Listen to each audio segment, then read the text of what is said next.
Hello guys, welcome to my blog. So आज blogging की शुरुआत हो रही है गाइस। सुबह साढ़े नहीं 9 बज चुके हैं और आज है मेरा डिलीवरी डे, और जो कि मैं आप सबके साथ शेयर करना चाहूँगी कि मुझे लेबर पेन्स वगैरह नहीं आ रहे हैं, तो इसलिए डॉक्टर ने आज इमरजेंसी एडमिट के लिए बोला है।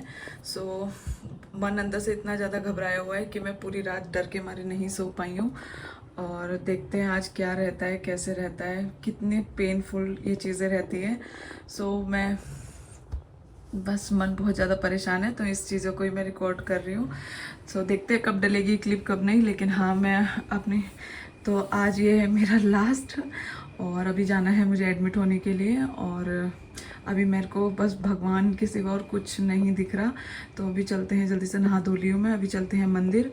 और इधर मैंने सारा अपना रूम वगैरह सब क्लीन कर लिया है, और अब चलते हैं जल्दी से नीचे, पूजा कर लेती हूँ, ब्रेकफास्ट कर लेती हूँ, और फिर चलते हैं हॉस्पिटल की तरफ। बस जब तक ये ब्लॉग जाएगा तो आप लोगों से मैं ये भी नहीं कह सकती कि प्लीज़ आप लोग मेरे लिए प्रे करना, क्योंकि ब्लॉग थोड़ा लेट जाएगा। सो मिलती हूँ आपसे बाद में। यहाँ पे मम्मी और हस्बैंड बैठ के डिस्कशन कर रहे थे कि मुझे एडमिट करना है तो कैसे क्या क्या करना है, और अगर इमरजेंसी सिचुएशन रहती है तो क्या होगा, तो बस उसी लिए। और मैं यहाँ पे जा रही थी अंदर मंदिर में पूजा करने के लिए, भगवान जी से मिली, उनकी पूजा पाठ करी मैंने अच्छे से। मन अंदर ही अंदर बहुत ज़्यादा परेशान हो रहा था, और मैं बहुत ही ज़्यादा रो रही थी टेंशन में, क्योंकि पता नहीं पर बहुत ही ज़्यादा डर लग रहा था। और फिर उसके बाद हम लोग निकल चुके हैं। मामू तो मेरे लिए तो दोनों ही एक ही रहेंगे।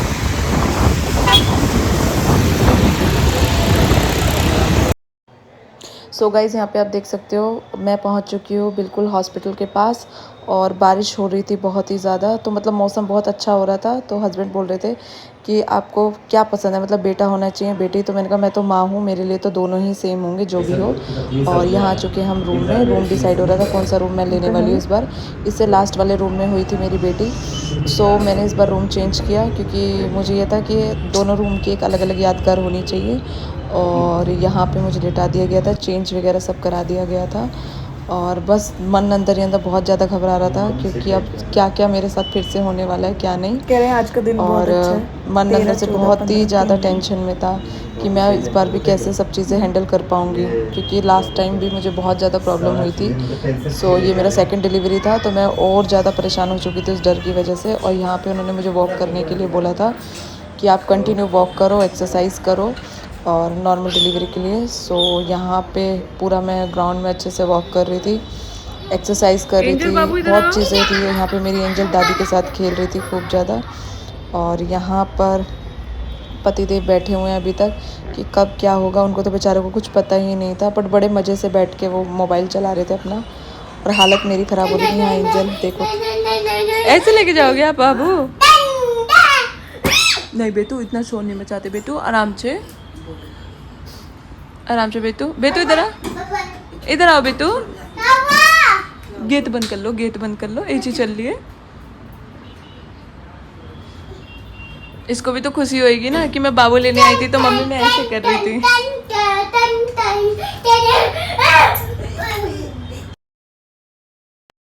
सो गाइज, यहाँ पे हमें छोटे बाबू के लिए झूला मिला था, और मुझे नहीं पता था उसमें मेरी एंजल छुप के बैठी हुई है। यहाँ पे एंजल ने झूले को पूरा पाट दिया था, और वो अपना पैर फंसा के आराम से सोई पड़ी थी कि मम्मा ये झूले में तो मैं सोऊंगी।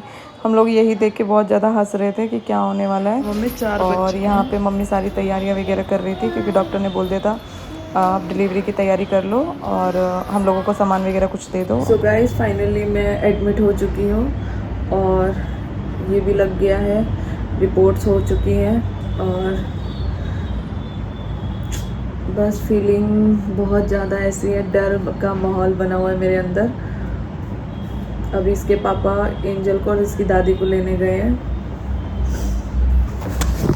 सो मैंने सोचा क्यों ना मैं जब तक ठीक हूँ तब तक का अच्छे से कुछ रिकॉर्ड कर लूँ, ताकि एक आने वाले बेबी के लिए कुछ ना कुछ मेमोरेबल रहे। सो आज का वेदर भी इतना अच्छा हो रहा है, और आज है 14 अगस्त। अब देखते हैं बेबी मेरा कब तक आता है बाहर। और डर के मारे बहुत ज़्यादा हालत ख़राब है, बट मम्मी का कॉल आ रहा है बार बार कि डरना नहीं है, ये हर औरत की जंग है और औरत को जीतना पड़ता है। सो मुझे बहुत ज़्यादा मोटिवेट कर रही हैं, और देखते हैं आगे क्या होता है। रिपोर्ट्स आने के बाद सारे मेरे टेस्ट हो गए हैं और देखते हैं उसके बाद क्या निकलता है, क्या कब कब बेबी हाथों में आएगा। कहते हैं ना पहले पेन्स झेलो फिर उसके बाद गुड न्यूज़ मिलेगी। तो अभी मेरे साथ वही सीन चलने वाला है। मुझे पूरा टाइम अपना एंजल वाला याद आ रहा है, क्योंकि एंजल के टाइम में भी मैं इसी रूम में थी। सब कुछ मतलब बहुत अच्छे से हो गया था। लेकिन आप लोगों को वीडियोस देख के ऐसा लग रहा था कि मतलब मैंने बहुत खुशी खुशी एंजल को कर दिया, लेकिन उससे पहले का जो प्रोसेस था वो कुछ रिकॉर्ड नहीं था गाइस। बहुत मतलब वो डर मेरे पास आज भी है। देख लो आज मेरी एंजल को 2.5-3 साल हो जाएंगे, लेकिन आज भी वो खौफ मुझे इतना है ना कि उस डर की वजह से मैं आज भी बिल्कुल ऐसी ही हूँ। मतलब कि वही चीज़ें मेरे साथ दोबारा रिपीट ना हो। पर ठीक है, देखते हैं क्या होता है क्या नहीं। और अभी मैं रूम में बिल्कुल अकेली हूँ। सो मिलती हूँ आपसे थोड़ी देर में। So finally guys good news reveal, यहाँ पे बेबी हो चुका है। और सबसे पहले है बुआ के पास। कोई नहीं मम्मी, आप भी के पास रहेगा पूरा, वरना दादी को दिया मैं तो शकल ही नहीं देखी। बस सबसे पहले बुआ के बुआ है ना, एक ही बुआ है।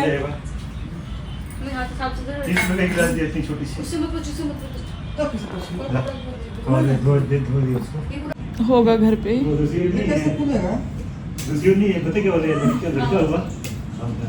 भाई। वो बाबू को जो दिया था बाबू के टाइम। सबको पता कैसे चल रहा है, सबको पता कैसे चल रहा है, सबके मैसेज आ रहे हैं मेरे पास।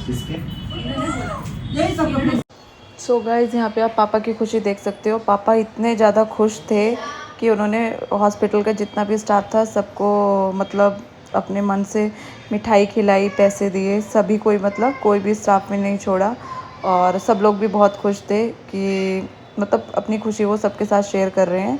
सो यहाँ पे मुझे भी बहुत अच्छा लग रहा था कि क्योंकि पहली डिलीवरी में एंजल के पास उसके पापा नहीं थे, बट सेकंड डिलीवरी में मेरे हस्बैंड मेरे साथ थे। इवन लेबर रूम में वो मेरे साथ थे। बेबी कैसे हुआ क्या हुआ सब कुछ उन्होंने देखा। सो बड़ा ही पेनफुल था उनके लिए भी ये सब देखना, क्योंकि फ़र्स्ट टाइम ये सब चीज़ें वो देख रहे थे। सो और बहुत ज़्यादा लेडीज़ भी इस चीज़ को लेके प्राउड फील कर रहे थे कि भाई नॉर्मल डिलीवरी इतना आसान नहीं होता जितना लोगों को कहने में लगता है। तो मुझे इस चीज़ की खुशी थी कि हाँ उन्होंने मतलब लड़कियों को लेके इतना चीज़ों को लेके सोचा और कहा कि हाँ भाई सच में लड़कियां बहुत स्ट्रॉन्ग होती हैं।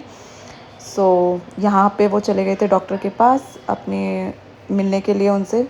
सो गाइस रात के बज रहे हैं 9 और हम लोग टास्क अपना जीत चुके हैं। है सुहानी, जंग जीत ली मैंने सेकंड टाइम।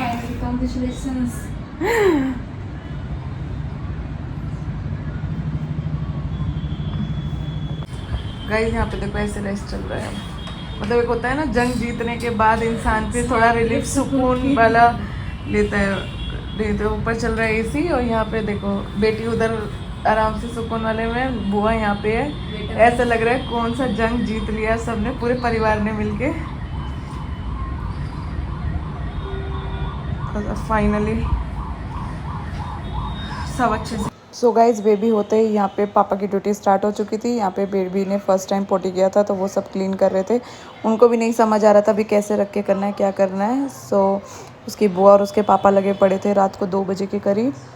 और आप देख सकते हो वहाँ पे मेरी एंजल सो रही है कोने में और ये लोग बेटों का साफ़ करने में लगे हुए थे। और मुझे बहुत खुशी हो रही थी इस बार इसके पापा मतलब अपने बच्चे के साथ ही थे। हो चुकी है सुबह नेक्स्ट डे और सुबह के बज रहे हैं 9:30। ये रही इसकी दादी और अब लोग आज मेरा डिस्चार्ज का टाइम है। आई थिंक सब कुछ ठीक है। सो आज मेरी डिलीवरी हो जाए, मतलब डिलीवरी सॉरी हो गई है। पता नहीं मैं भी क्या क्या बोल रही हूँ। सो गाइज़ यहाँ पे हम बेबी की छठी करने वाले थे और छठी के बाद ही मतलब पूरा फंक्शन ही नहीं कर पाए थे कि बाबू की तबीयत ख़राब हो गई थी, तो हम इसको हॉस्पिटल लेकर आए थे। सो हॉस्पिटल में हम दोनों यहाँ पे वेटिंग रूम में बैठे हुए हैं, अभी नंबर का वेट कर रहे हैं। तो बाद में पता लगा कि बेबी की तबीयत ज़्यादा ख़राब है, मतलब उसको जॉइंटिस बहुत ही ज़्यादा हो गया है। सो उसी रात को हम लोगों को इसको इमरजेंसी में एडमिट करना पड़ा। सो 3 दिन तक बेबी हमारा NICU में रहा है। ये टाइम बहुत ही ज़्यादा टफ था, बहुत ख़राब था। भगवान ये दिन किसी को ना दिखाए। और मैं तो पूरा 3 दिन ऐसे ही हो गई थी, बस मुझे इसी का केयर करना है, सब चीज़ करनी है। और मैं 3 दिन पूरा हॉस्पिटल में थी। जो भी सारी चीज़ें थी, सारा हम लोगों ने फंक्शन अरेंज किया था, सब कुछ किया था, वो सब हमारा ख़राब हो गया, क्योंकि सबसे पहले बेबी का हेल्थ है और कुछ भी नहीं है। सो इसीलिए मैं आगे की कोई भी चीज़ें अपडेट नहीं कर पाई, कोई भी फंक्शन नहीं कर पाए हम लोग। और अब देखते हैं। और बाकी मेरी फैमिली की तरफ से भी आने वाले हैं बाबू को देखने के लिए। सो मिलती हूँ नेक्स्ट व्लॉग में।